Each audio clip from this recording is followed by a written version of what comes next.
Ma doonaysaa in 10 darajo kor lagu qaado? Ma doonaysaa in 10 xasanaad lagu qoro? Ma doonaysaa in 10 dambi laga tiro? Aan ku salino xabiibkeena salawaatu rabbi wa salaamuhu calayh.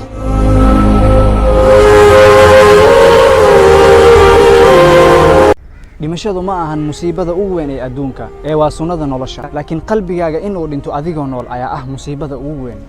qalbigaaga ka warhay waxaadna ka ilaalisaa musiga, waxaadna ku nuurisaa qur'aanka kariimka. jaahilku ma ahan qofka aan aqoon sida wax loo qoro ama wax loo akhriyo. jaahilku waxa weeye qofka garanayo qiblada dhanka ay ka jirto laakiin aan tukanayn. lug aan ku horseedin dhanka salaada ku horseedi mayso janno. haka labalabayn in aad u soo laabatid ilaahay subxaanahu wa tacaala si kasto ay dunuubtaada u badnaato. midka ku asturay adigoo caasinaya kuma fadeexaynayo marka aad u soo laabatid. haddeertan bilow ka tag dunuubta aad u dhex jirtid, qalbigaaga nadiifi, waxaadna ku celcelisaa yaa muqalliba alquluub thabbit qalbii calaa diinik.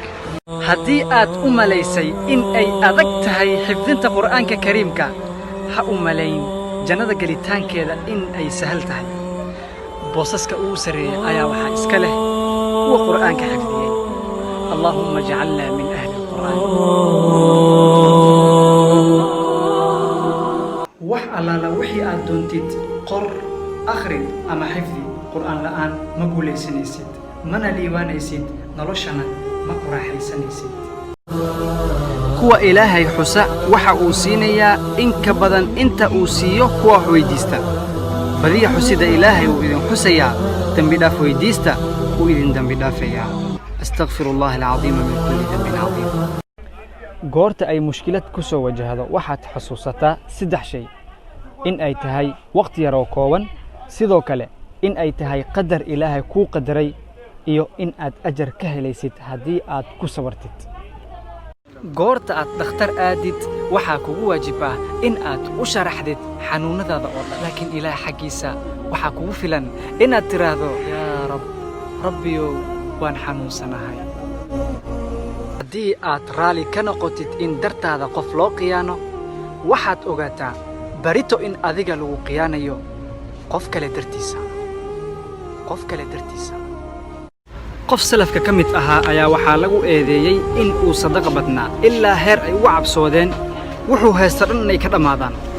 asna su'aal buu weydiiyey, wuxuu ku yidhi bal ka warama midkiin hadduu doono in uu guri u guuro, gurigiisa hore wax miyuu ugu tegi lahaa?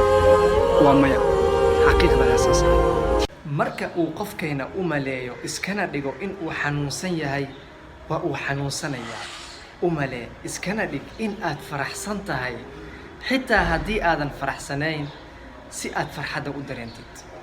way wanaagsan tahay beer kasto in aad ku abuurtid ubax, laakiin waxaa ka sii wanaagsan carab kasto in aad ku abuurtid dikriga ilaahay subxaanahu wa tacaala.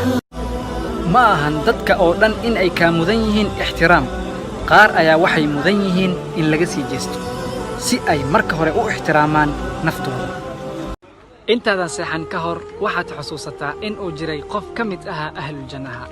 ma ahayn qof camal badan, balse wuxuu ahaa qof xambaarsan qalbi wanaagsan, qalbi nadiif ah, qalbi cafiya dadka, cafi walaalkaaga ku xumeeyey, haween wanaagsan.